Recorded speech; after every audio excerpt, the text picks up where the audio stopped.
Welcome to The Middlemen. I'm Tom Limongello, and I'm here with Todd Sawicki. We, as middlemen, live at the intersection of media and e-commerce, and we would like for you to join us in our discussions where we turn that chaotic intersection into your comfort zone.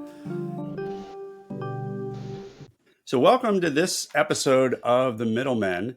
We are going to have a guest today that is from the CPG Guys. And Todd, we met them at CES, right? Yes, we had a chance to meet Peter at CES, and Peter's one of the co-hosts. CPG Guys has been a podcast that we've been big fans of, and ultimately Peter had a rainy Sunday where he was homesick and decided he wanted to go listen to new podcasts and decided to listen to The Middleman. And what really caught his attention was where we kind of started our journey with The Middleman, which was talking about the history of online retail media and the rise of it. And one of the things he really wanted to point out was something that he himself was a part of, which is the key important foundational role of dunnhumby and dunnhumby America. And one of the things I think is really fascinating is we talk about the quotient mafia and your involvement and background in the rise of retail media yourself, Tom, but also we have touched on a little bit the rise of dunnhumby, but it was great to have Peter talk about the role of dunnhumby and really offer some interesting insights into how dunnhumby really pioneered the role of loyalty programs, and which is such an important foundational piece of retail media today, and also the rise of the dunnhumby mafia as a quotient-like group of folks who've been so influential and so important. And Peter really is one of those people. To me, this has been a fascinating part of this podcast and journey, is memorializing and learning about the history of this space and having a chance to really record for posterity's sake, where did this all come from and how did we get here? And I think that's a great lesson for us overall, which is to hear his story and how personalization and personalized one-to-one marketing in a lot of ways was partly invented by dunnhumby and dunnhumby America, and truly is interesting in terms of how they piece together these proto-digital marketing systems to pull off one of the really successful examples of one-to-one marketing. I think for me, the most important thing is you sort of learn this at some point in your career, that you don't need a ton of tech to be able to implement some of the more interesting ideas. So this concept of doing personalization via mail, which we'll get into, and it's fascinating. If you're growing up today, you might be like, well, how did they even do that back then? They didn't have mobile phones. They didn't have all these data points that they have today. So I think that part of it is super interesting. For me, it was a puzzle piece of the history. And so if we want to have a look, I wasn't able to piece together this timeline until I heard from Peter Bond. Here's where that initial loyalty piece from Kroger came in, because it was sort of a missing piece in the late, mid 90s. I knew sort of the really early stuff from Coca-Cola putting out the first coupons, because Quotient really was a manufacturer's coupon-based loyalty product before it was a retail media builder.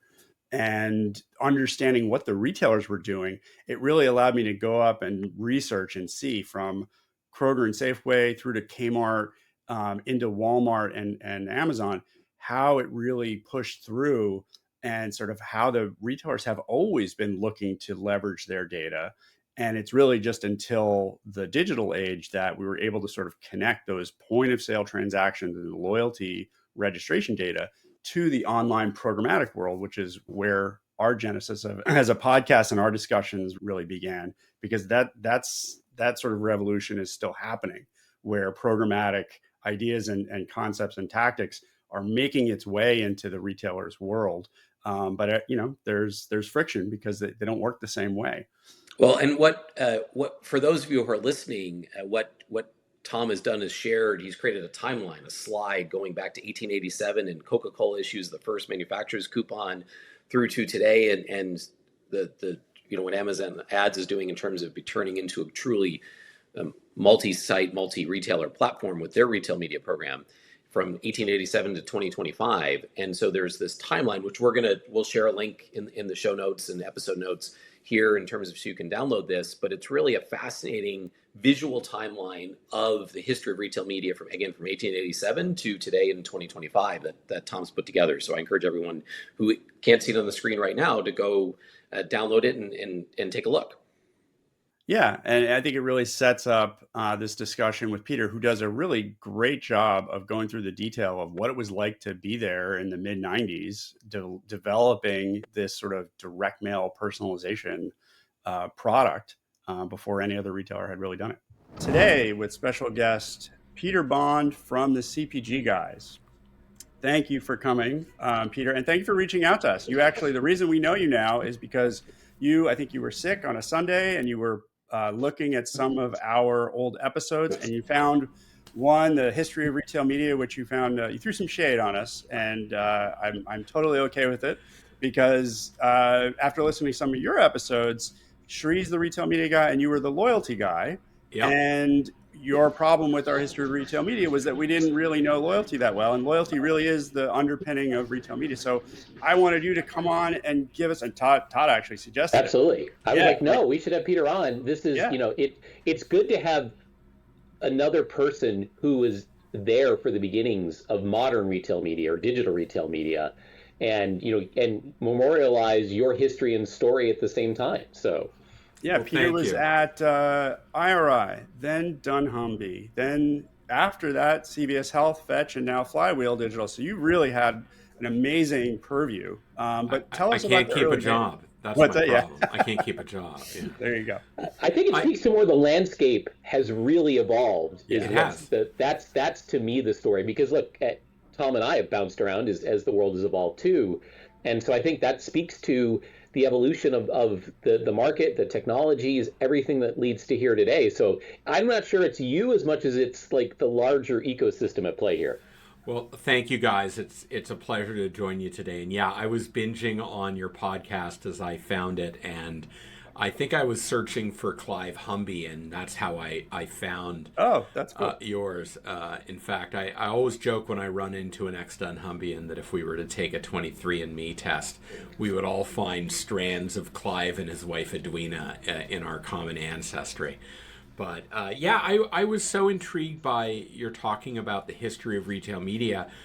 And most people think of retail media in its digital form, right? Starting Right. with 1.0 is kind of the introduction of personalized on-site advertising, typically in the form of product listings, ads, and what have you. And it dawned on me that, and that's when I reached out to you. I said, there is a lot of background on this that goes into 1989 when dunnhumby was formed. They partnered with Tesco, and then in the early 2000s when they partnered up with Kroger. So I thought it would be good if I could kind of walk through some of the background on how that all happened and how, to your point, loyalty data underpin the ability to do all of this. So if you're not familiar with dunnhumby, they're a company that was formed by one of your prior guests, Clive Humby, and his wife, Edwina Dunn. So that's the Dunn and the Humby. But they had started by helping Tesco to understand how using this big data and the ability to process the big data could help identify customer behavior and therefore give you signals as to how to treat your customer to get them to spend more. Because one of the things that I found when I was at dunnhumby working with Kroger is Kroger did segmentation of its customers based upon frequency of purchase and transaction size. And what they found is their most valuable customers, they called them their premium loyals, they represented about 5% of their customer base, but delivered, I think, north of 20 or 25% of the volume. That even amongst that most loyal group, 43 cents of every dollar they spent on consumer goods happened outside of Kroger. So there's still a lot of value in understanding who these customers are, because there's just an ability, and it's the idea was that you're always going to do better by marketing to people who already like your brand and get them to spend more than trying to bring new customers in. So what happened with Kroger, and it's a really interesting story. I have a dear friend of mine. His name is Dave Chancio. I met him in the in 1999, early 2000, when I was at Priceline.com. Many people don't remember that Priceline had a short-lived grocery division where you could name your own price for groceries. I had no idea about that. It was an interesting one, and it was a very It would be interesting popular model. today given inflation. Yeah. It would be incredibly popular. And the idea was that by offering consumers the ability to select a category and say, hey, I don't really care what brand you give me, just give me a discount. You're now isolating the price shoppers away from the brand loyals. And now, the biggest problem with frequent shopper discounts is you give it to everybody regardless of whether they needed it or not. Right. And Priceline was an interesting model, but that's where I met Dave Ciaccio because I helped negotiate the deal to bring Kroger into that ecosystem. A couple of years later, Dave was intrigued by what he was hearing about dunnhumby over in the UK. So he went to their site and they had a contact button, so it was a little form, and he sent a message and said, hey, listen, I'm Dave Ciaccio. I'm the Vice President of Loyalty at Kroger. I would like to talk to you. And apparently it sat in the general inbox for 3 months. Nobody read the message. And then one day... Nobody uses that thing. Nobody uses that thing, right? And then one day, someone at dunnhumby actually went and looked at, and there it was. And they're like, let me try and figure out who this guy is. This was early days, so I don't even know if LinkedIn was available yet. But they ended up writing back to him and said... sorry, we just got to this. Is this real? And he goes, no, it is real. So, and they joke about it today, the fact that it could have well gone overlooked and dunnhumby would have never had the impact that it did with Kroger. But basically, dunnhumby partnered up with Kroger and they said, listen, you have an enormously powerful data set. You for many years, you've been managing a loyalty program called Kroger Plus. And the value proposition to the consumers was the only way you get frequent shopper discounts is by scanning the card and identifying yourself at transaction. And the second way you drive value is Kroger was building fuel stations in all their parking lots. And every time you spend a certain threshold, they give you another 10 cents off a fill up per gallon fill up, right? And so that was the value. So they were actually scanning and identifying, attributing the transaction volume at a very high level to the tune of about 96 cents of every dollar that went through a register at Kroger could be identified back to a household. I mean, in terms of loyalty data quality, the only thing that beats that is club stores, right? At 100%. Yeah. But pretty good. It's really that's crazy. That's when you get into the ad tech world, people are just like, whoa. Right. I mean, if you think about chain drug, right? CVS is probably more in the 70% range, right? Walmart isn't even that good. A large percentage of Walmart's transactions are cash. You can't tokenize cash. You can tokenize credit card hashes, but if you don't have an identifier, that means it's very challenging. So they knew they were working with really powerful data. So they set up a pilot and tested it out.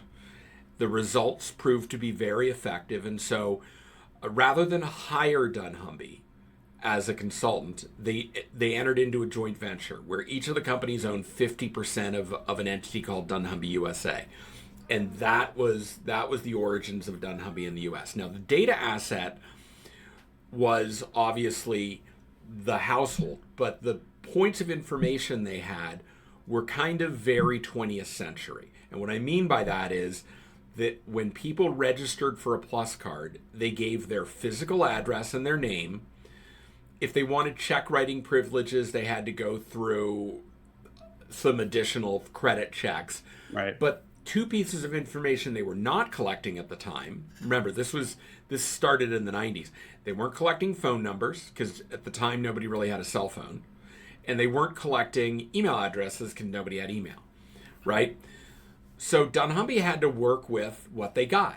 Like the thought of going out and collecting those data points for 50 million shoppers is just without a funding mechanism to incentivize the users to give that would be a very daunting task. So they said, okay, we're going to have to work with physical mail. But they wanted the direct mail to be personalized, right? And that becomes a big challenge. You're thinking about offset printing and to get it affordable. And that's really hard to do if I'm sending Peter a different message than Tom. So you're saying that basically they were looking to print personalized. Print Which personalized is also kind of crazy communications. because people tout doing digital personalization and it barely ever happens, even though Right. it's much easier to do. Right. So Kroger was actually going out to say, I'm going to print you something different that you will get in the mail. Yeah, and it was important to do that because they knew that how you shop and how I shop are fundamentally different, and the items and products that I will appreciate value on are fundamentally different than yours, and that was the only way to get the biggest bang for the buck. How did they even do that? So here's how they did it. They said, okay, let's start on a very basic level. Is there anyone out there, any printer who has the ability in one form or another to do personalized digital printing? And they sent out RFPs, and they finally identified one in particular, R.R. Donnelly. And R.R. Donnelly said, here's what we can do for you. We can offset print the basic sheet, right? So the colorful sheet with a blank space in the middle, and what we can do is, and it'll be on perforated paper, right? So imagine a very long, narrow strip of paper with perforation so that there are 7 different, essentially, mini pages on that one sheet that you can tear and turn into, the shape of a coupon, right? Right. And what we'll do is we will inkjet personalized print a very basic message on that coupon. It's basically a black and white line art of the product itself, right? Say 50 cents, names the product, puts a barcode on it that is scannable at the register. They said, we can do that for you and we can do it at scale.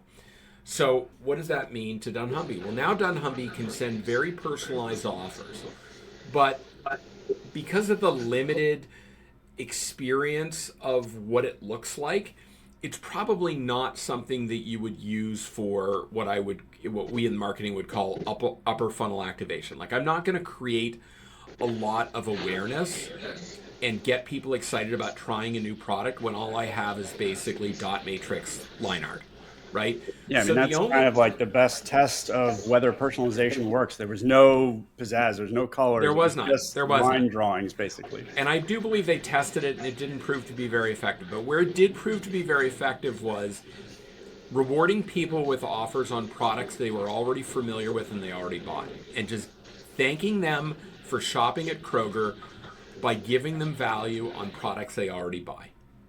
And so what they did is they targeted their top 2 groups, that premium loyal group and the next group down, the loyals.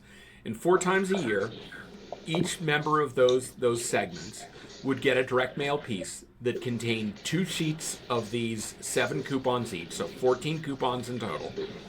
And all of the items on there, if I open them up, I would look at them and I go, oh, I buy that. Oh, I buy that. Oh, I buy that. Now I've got 14 highly relevant coupons to how I live. That's going to drive me in to buy more products. And when I buy those products, I buy other products. And what they started to do is they would create control groups. And they would hold out not sending these coupons to them, and then they would send the coupons to the test group, and then they would compare the 2 groups. They would then after the coupons had expired, they would then wait typically another 2 weeks, so that would be the pull forward period, and they would measure it. And where dunnhumby excelled was doing the actual analytic measurement. So they would select the control groups, hold them out, send the test groups the offers, and then see how they did. And what they saw was it delivered an enormous amount of incrementality. So that's what I would call kind of like ground zero in the US for personalized retail media. Why is it retail media? Because the channel is owned by the retailer. The loyalty data underpinning it is the retailer. The delivery mechanism is through the retailer's channel. So they started by doing that and then blossomed from there. They started doing things that were more colorful, where they said, okay, now I want to put together a more upper funnel discovery set of things. And in that particular case, offset printing is important. But they still couldn't get to the point where they could do a complete coupon book with offset printing and the quality of the offset printing. So what they did is they started organizing coupons into groups of 4. And if you think about it, imagine yourself an 8.5 by 11 piece of paper folded down the middle, all right? And now it's reading like a book. So there are 4 coupon pages on that, 2 on the inside, 2 on the back side. Now they figured, okay, what I can do is if I can organize the coupons and the offers, right, the products that are being presented in a logical format, I can create maybe 20 pages that have 20 sheets that have 4 pages each. And then I can say, okay, I'm going to produce a coupon book for Tom. I'm going to produce one, and I'm going to choose 4-page group 1, group 3, group 7, group 9. I'm going to run it on a daisy chain, drop one on top of the other, bring them all together, straighten them up real nice, put a staple in the middle, and at the same time, laser print the specific offer so that even if you and I got the same 4-page, the specific offers for those 4 products will be different. You may get one that says just 50 cents off because they just want you to buy one. Whereas they want me to buy, they know I buy a lot because I've got a family. They want me to buy 3, so my offer is buy 3, get this. This is where that famous workhorse of the promotions world, the 2 boxes of Cheerios with a $5 coupon was. Exactly. So they started doing that. And then as dunnhumby started to partner with other people like Macy's, they tested out literally transforming how catalogs were printed. We all remember the days of the Sears Roebuck catalog showing up on our parents' front door. And it was yellow really page thick. size book. Yep. Right. And so what they said is, how do we reduce the cost of those? So what they started to do is with Macy's is that same kind of daisy chain approach, is figure out what is the configuration so that we can take advantage of offset printing, but personalize the combinations of pages that you get versus what I get, so that we're actually delivering to you a catalog where just about every single product in that catalog is intended for you specifically because you have shown relevance for buying it. That was kind of the first generation of work with what you had, which was physical mailing. The funny thing about that is I think we forget how radical and innovative that printing was for that era in the early 2000s, 20 years ago. Like today we think, oh, you can print everything, off laser printers. It's super easy. You can customize a million letters to a million, or a million postcards, or a million pieces of mail to a million people. In that era, that is radical innovation. And it is, and it required new software writing. Oh, absolutely. So and there were patents that were created as a result of that, that created a lot of intellectual property in this space. That was kind of the early phase, and then around about 2012, so they started doing this with Kroger as a pilot, and I want to say 2003, 2004. By the time I arrived at dunnhumby in 2010, they were at full scale in doing personalized direct mail. Where they started to branch out is when dunnhumby formed a group called dunnhumby Ventures and started looking for investment partners. They ended up buying a company called Buzz Agent, which does experiential sampling, which they then sold to Power Reviews, another company I worked for in the past. But one of the things that they were looking at was the early stages of a company that's now part of Oracle, and it's called Datalogix. Datalogix came to them and said, you have something and we have something. What you have is you have a lot of purchasing behavior that can assemble highly relevant audiences to advertisers. What we have are cookies that sit out on millions of people's computers. And if we take your group and we take our group and we look at the overlap, there are probably 30 million people where you can build an audience and we can serve a programmatic ad on whatever site they go to that are part of our network. And so they said, let's start testing out personalized programmatic advertising. So this is where Kroger would use their purchasing behavior data to build audiences, and then brands could advertise, typically in banner ads at the top of the page. So someone goes to ESPN or they go to whatever, and up pops an advertisement for Minute Maid orange juice, right? And it's a co-branded ad with Kroger. And what they're then able to do is know who the ad was served up to, and then they could go back and actually, in a closed loop manner, see whether someone actually bought that product at Kroger. And that was kind of the beginning of what I would say is today's modern retail media. Now, they jumped the gun and went to programmatic offsite, which is more upper funnel, primarily because nobody had a mobile app and nobody was selling groceries through e-commerce on a mobile app or on a website. So there was no opportunity to do paid product listing ads. There was nothing there. Yeah, I mean, so they kind of went. They went to the physical first grocers, retails. I mean, their websites were like brochureware up until for most of them, it was mostly up until some of them are still pretty pandemic. Yeah, I mean, it was like the pandemic. Thank you, Todd. I was sort of forgetting what was that huge impact, but it was the pandemic. Yeah, before that, except for Ahold Delhaize, who had bought Peapod, pretty much everybody else was just sort of like telling you, like, hey, we have a lot of great stuff in the store. Come look at it. Yep, that was it. So that, to me, was the kind of the untold story of, or as Paul Harvey would say, that was the rest of the story in terms of kind of what got us up to where we are today. It's fascinating in terms of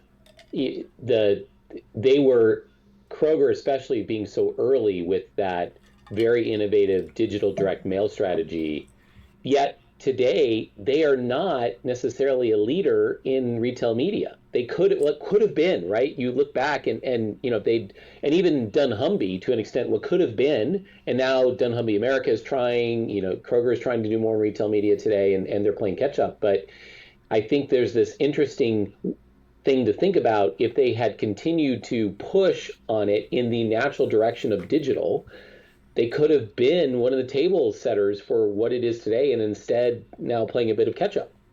And if you look at what Walmart has done in comparison, they did lean all in. Even their most recent earnings report, they made mention of the fact that they continue to chase e-commerce profitability as a primary objective. And then what they also say at the same time is, guess what?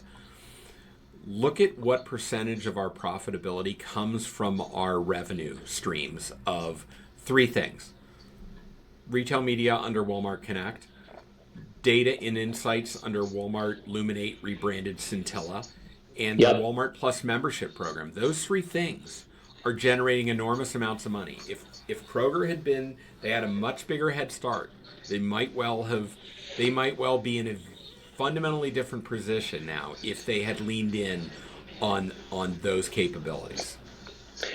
It's fascinating to think about the landscape of retail media and how it evolved and how it didn't include Kroger despite that early potential head start. When you see and hear the story of Walmart Connect starting roughly 10, 12 years ago in that 2012 timeline, and buying Jet a few years after that and really going all in on digital. And then, hearing about the story of like Best Buy Media starting 10 years ago as well, sort of growing steadily. Target Media. Target too, yeah. There's another one that Target's could been have this been weird up and down kind of thing. Like they invest ahead of it and then they turn away from it for 2 years and come back to it 2 years later. Here's what I would say about Target. If you go out, it's very much a dunnhumby story. Like I think I told you in a previous conversation that at one point when I was at CVS running category and brand personalization, one of my former dunnhumby colleagues, Mindy Heitzgill, was running loyalty and personalization for Walgreens, and a third colleague of mine, Tom Trounce, was at Rite Aid. So all three of the major chain drug accounts, loyalty was being run by the legacy of dunnhumby. Target's a really interesting one, right? Target Retail Media or Target Media Services, rebranded Roundel. If you go out into the ecosystem and you look at who's running Uber advertising, Christy Argelin, Target. Yeah. Who's essentially running UB Media at Ulta? It's Alison Soderbergh. I can count you. Who's at the trade desk now? Claire Wyatt. I can sit there and start ticking off all of these. Todd, it's not just media. the quotient. It's not just the quotient. Yes, it's not just the quotient mafia. It's the dunnhumby mafia. There are other. We have many mafias. Where there are many mafias in our industry. There's a lot of DNA out there, and they were an early player. And they're another one that you would think now would be in a very, very advantageous position, and yet right now their funding is essentially being minimized in order to tackle the bigger issues that they have in physical store volume. So then you fast forward all the way to the news now. You have Target hurting on earnings, and then you have yesterday, we didn't plan this when we had you on. Yeah. Yesterday, both Kroger and Albertsons got rid of their CEOs. So what happened? Okay, so what happened? Well, given the news about one of the two, apparently a lot happened. Yeah. Yeah. So one, they never got to the altar. They never got married. And one of them had to pay a very big price for the failed marriage. So that $800 million Kroger had to pay because they were too cool. So I guess if you read, there was some cryptic messages there. The more telling one was from Kroger when it said Rodney McMullen abruptly resigned as a result of an ethics investigation not related to the operations of the company per se. Now, you can read into that the fact that Vivek over at Albertsons also resigned. They announced that their EVP and COO, Susan Morris, was going to be elevated to CEO, and right now one of the board directors is interim CEO at Kroger. But clearly there are some issues related to what was going on as they were trying to get this through regulatory approval. And I wasn't there, and I'm not privy, and I don't know. I suspect that it has a lot to do with the level of communication the two of them had with each other while that was going on, and whether that was considered to be up on the up Collusion? and up. Yeah. I'm not going to say that, but I will direct people to someone who is very controversial in the industry and who does have an opinion. If you go onto LinkedIn and you look up Britton Ladd, he wrote chapter and verse about what he thinks is the cause of this and what are the next steps. I'm not going to go any further than what I said. We can post that in the show notes. That's fine. That's fine. But I think the bigger issue now is what's it mean? Industry? What's it mean? Yeah. It means that the larger value that Kroger would have had in terms of offering bigger scale for national advertisers might have pushed them into that very elite group of Walmart and Amazon as something that the national group. The nationals should be involved, as opposed to where everybody else is right now, which is basically being managed at a trade level by the shopper marketing teams of all the major brands. This could have put them above the line. Not to confuse you have two types though. You have Albertsons, Kroger, and then Ahold, which are kind of the big regionals. But then you have the smaller guys, the HEBs, the super regionals, right? They call as those opposed super to the mega regionals. Like mega regionals, super, right? Yeah. Yeah, it sounds like boxing weight classes or something. Yeah, I think that, I fundamentally believe this is a year where most of these RMNs are going to have to do one of two things. They're really not proving to be very successful at attracting brand dollars to invest in upper funnel discovery activities, programmatic, streaming, television, all those other things. It's just coming out of the trade funds, and that's actually a loss, because if they were spending on in-store activities, they keep all the money as a retailer. If they're selling streaming television, they have to share that money with DSPs and other publishers, right?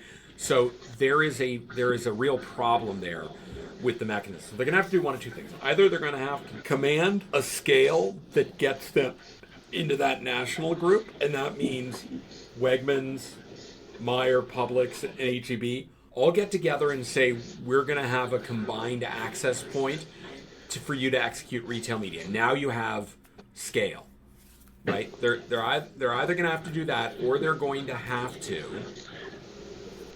say, listen, we're going to focus on selling our own owned and operated, lower funnel conversion stuff, and that's a shopper marketing activity. We're going to seed the upper funnel to a coalition like Bridges Ripple, and we're going to say we're going to plug in there, and we're going to have to share some of our revenue with them, but let them sell it, and we'll take a piece of that action, and it will come from brands for sure. Right. It'll be truly incremental. It'll be truly incremental. And the question becomes, what do you want? If you want the incrementality, you're going to have to incremental funds. You're going to have to give up some of the margin. And a lot of people who went into these retail media networks and sold in the value prop of a retail media to these retailers and sold in the value prop of a retail media network promised them really big margins, like 60, 70%.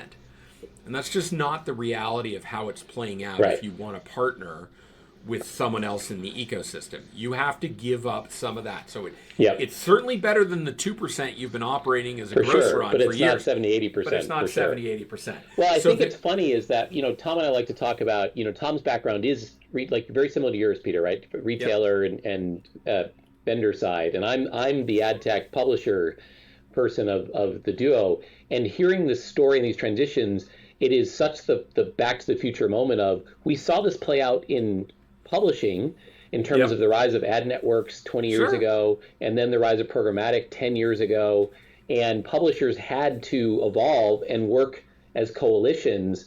And so we're sort of seeing retailers have to learn those same lessons of, you're right, you can't sell by yourself. And there's these, and the biggest bone I've picked with RMNs is the fact they use the term network, even though they're not networks, they're still publishers. Networks. And as an ex-ad network person, I'm like, that when you actually start working with other retailers, then you have this ability. I think the ship has already sailed on that term. I think you're just going to have to come. I lost that, but just, I think you lost that battle long ago. And what true networks are. And I think what's fascinating here is, retailers have so much to learn from publishers in watching how they evolved to work with other people. But the other aspect here is there's some interesting opportunities for retailers and publishers to partner. And I'm surprised we're not seeing more of this, which is the publishers know how to sell upper funnel brand campaigns, and they're natural allies for the retailers. Like the fact that you see Best Buy CNET, but why isn't there this whole landscape of people like all the recipe sites would be naturals to partner with the super regional and there are grocers things they need to do. Bridge Ripple and everything. Yeah, there are things they need to do to take friction out of this ecosystem. They certainly need to make measurement more transparent, right? Everyone has their own black box. And the second thing they need to do is they need to standardize their ad products to make it easier for people who sell media to sell media. So those are two things. Now, what's so fascinating to me about where this is going is retail media networks. They're really not. They took over selling. Quotient was doing all the selling, right? Yeah. For the original retail media network. Correct. And they just got greedy and they said, I can do that and I can sell it and I can take the margin. And it's proven to be much more challenging for them. Shocked, not really. I know, shocked. No. Shocked. Yeah, no, shocked. It's harder than you think. Oh my God, that never happens in life, ever. Yeah, the two things there I would say is, one, it's really hard to get people to move to self-service in the retail media world.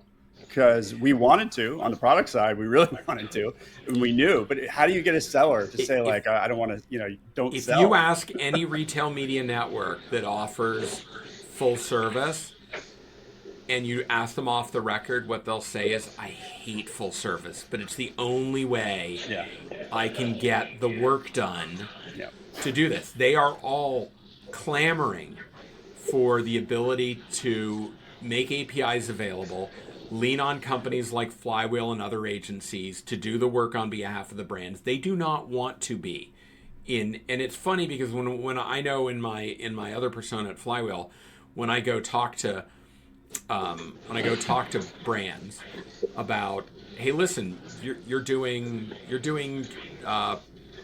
retail media on Lowe's and Home Depot. You should let us do that. Well, no, I don't want to have to pay you for that. And I said, yeah, but you're paying a fee for full service.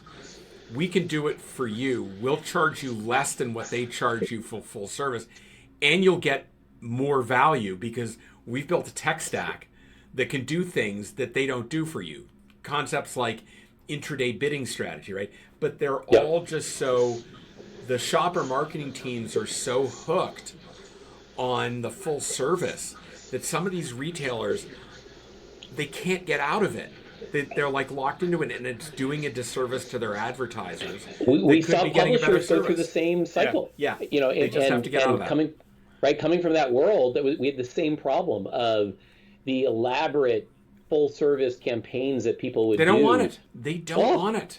But you get they want to be out of that business behind it. It's the way you justify a $250,000 IO or a $500,000 IOs. You go do some custom campaign thing, right? It's the crazy. It is crazy stuff. No pun intended. A brutal flywheel to get stuck on. It absolutely is.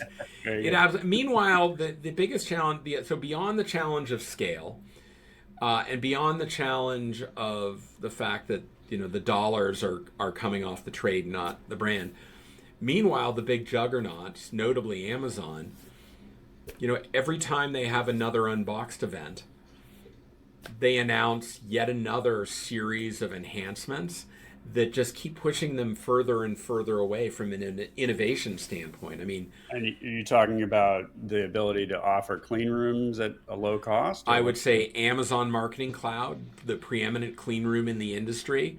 The fact that they've opened up a publisher cloud that have allowed other publishers like Peacock to plug in and offer their inventory. Why would Peacock do that?